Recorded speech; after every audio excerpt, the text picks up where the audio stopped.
Unsolicited advice number 23. If you're looking to not enjoy a Sunday morning, go play GTA 5 and get smack talked by a bunch of 13-year-olds. I cannot think of a worse way that I have spent my morning. To all you mothers out there, I'm just going to say this. That darling child of yours is lying to you. If they're online playing games, they are evil. It's just that's the way it is. I haven't found a single kid online who has been an upstanding citizen. Not a one. Maybe GTA 5 isn't the place to go find upstanding kids. Hey everybody, welcome back. It's Dan. This is Dan Martin Likes You. I'm so grateful that you're here again.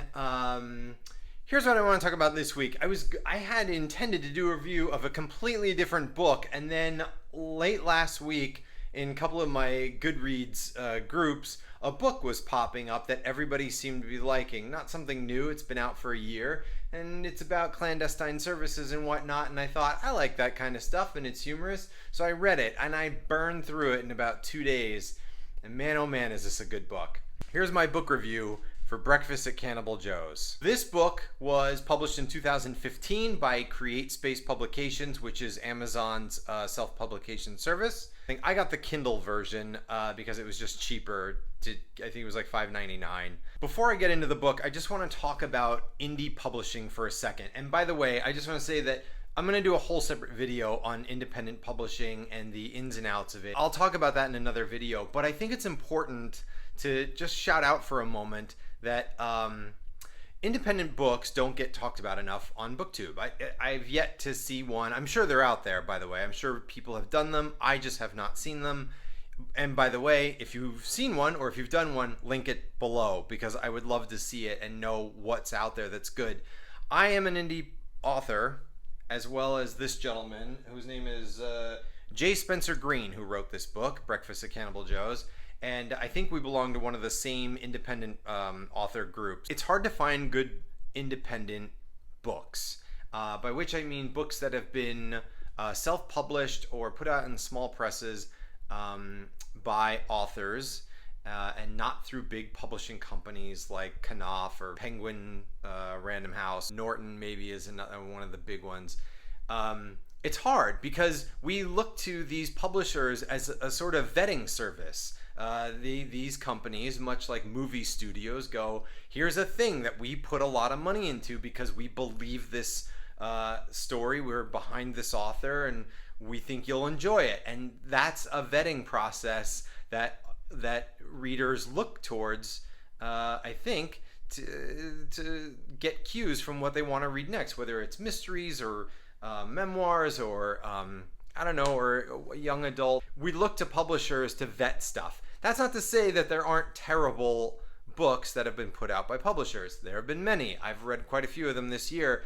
But when it comes to independent publishing, it's hard to find books. And I think a lot of the problem stems from the fact that there's no vetting process. I myself, being an indie author, am hesitant to dive into independently produced books by independent authors because I don't know what to trust. I go on to Goodreads and Amazon, and I'm always skeptical that most of the reviews out there that tend to give them 4 or 5 stars are just really friends or members of their like Goodreads groups or family or whatever. And so it's really hard to trust, honestly. And a lot of independent books don't get reviewed by big signatory press companies. Like the New York Times, to the best of my knowledge, is not going to do a review of anything that's put out by Create Space Publications. They just don't have the time, and independent authors lack the marketing skills. I'm going on and on here about independent publishing, and I apologize for that. The point is, it's hard to find a good independent book, and this week I think I found one. So this is Breakfast at Cannibal Joe's. I'm just gonna hold that up for a second so you can see it. So the basic story behind this book is a guy named Joe Chambers, a former CIA operative, now put out to pasture to run a clandestine information services that reports to the U.S. government, I think. Based in Dublin, Ireland. Not a great place to be if you're a member of the clandestine services, because nothing's really going on in Ireland.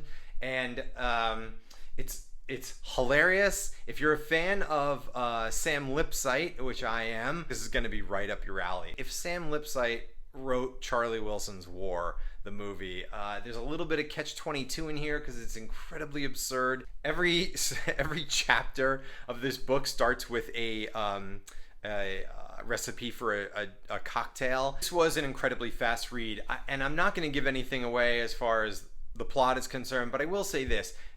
One of the themes that is going on in this book is the idea the government were a corporation and they needed to start downsizing. This is that story. And it's just like it treats the clandestine services as a company looking to maximize profits with minimal personnel. And this guy, Joe Chambers, is being tasked with trying to figure out ways to cut costs at the Dublin, Ireland office. He runs, I think it's called Whetstone Publications, which is an information service that funnels information to the intelligence services of the United States government, basically to just read newspapers from around the world, collect information, and send it off to the government for them to decide what to do with.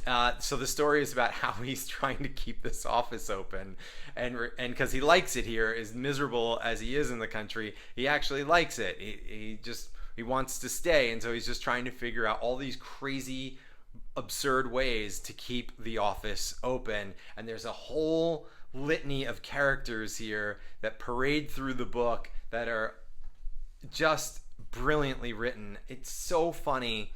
I can't recommend this book enough. It also makes me wonder about, like, yeah, what if the government was run like a business? Like, what would that be like? And what would happen? And this is like a small glimpse into how that would unfold. I'm giving it 2.5 out of 3 cats. I've never done a half a cat review. Here's why it doesn't get a full 3 cats. There's 2 reasons why we're not getting the full 3. That cover. Now, granted, I will just say that this is an old Kindle. It's black and white. It's not even a paper white. So it's an older Kindle. Just take a look at that for a second. That is not a good cover. And that's unfortunate because this cover is just a disservice to the book. The book is maddeningly good, and that cover is a real problem, I think. And this goes back to the pitfalls of independent publishing, which is, most people, myself included, I'm an indie author. You're operating on a limited amount of funds. You're paying for everything yourself. You have to pay for the typesetter and the copy editor and the editor and the proofreaders and the graphic designer to do the cover. In a lot of cases, indie authors are doing these things themselves. The second issue I have with the book, there are maybe 5 or 6 instances in the book where there's like a leftover word or a sentence that's missing a word. It could have used like an expert set of proofreading eyes. They're not big stumbling blocks. I noticed it as I was reading, but that's it. Those are my only 2 problems. Those are such fixable problems. You can easily fix those problems with a few dollars, and not even that much. Anyway, I highly recommend this book. I hope you pick it up. I really want to support more indie authors on BookTube. Being an indie author myself, so I'm gonna try to start actively promoting more indie authors. I've been trying. I haven't. This is the first one. It's hard to find books that are good. So here's what a little task for you guys. If you feel like it, I would love for you to leave a comment below, letting me know if there are any independently published books that you've read that you love. Let me know what it is, because I will read it. I will go out of my way to read it, and I will give it my stupid little review. But I'll read it, and I'll try to promote it as much as I can, because I want to support indie authors. So that's it. Thank you for watching, and thank you for being here again on this Sunday, this lovely Sunday. Look how lovely this room is with limited sunlight. So good. All right, take care. I'll see you guys next week. Bye.